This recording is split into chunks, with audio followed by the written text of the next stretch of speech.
Need mo na ba magpa-dialysis?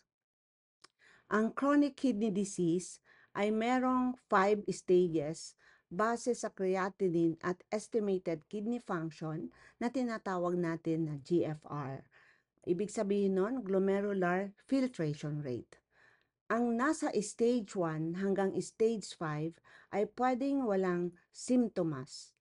Walang anumang pwedeng maramdaman ang isang tao na may sakit sa kidneys kahit pa nga ito ay nasa stage 5 na. At ano ang pwedeng simptomas kapag tumaas na ang lason sa katawan ng isang tao? Madaling mapagod?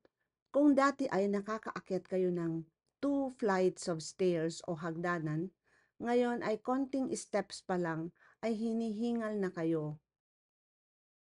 Pwede po kayong mahirapan matulog. So kahit po halos umaga na ay gising pa din kayo. Pwede pong mangasim ang tiyan, pwede din itong makaramdam kayo ng paghahapdi ng iyong sikmura at nakakaramdam din ng pagsusuka. Pwede rin masugatan ang tiyan at magkaroon kayo ng bleeding at pwedeng ang dumi ninyo ay maging maitim. May mga pasyenteng nagkakaroon ng sinok na pwedeng tuloy-tuloy at matagal bago ito matigil. Ang katawan ay pwedeng mangati dahil sa pagtaas ng lason sa katawan. Ang tawag po natin dito ay uremic pruritus. Uremic kapag mataas na ang creatinine, BUN at ibang toxins sa katawan na hindi nasusukat ng laboratory.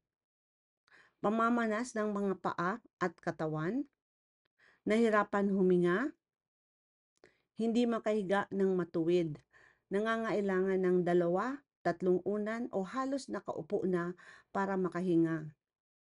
Pwedeng magkonbulsyon at maging comatose.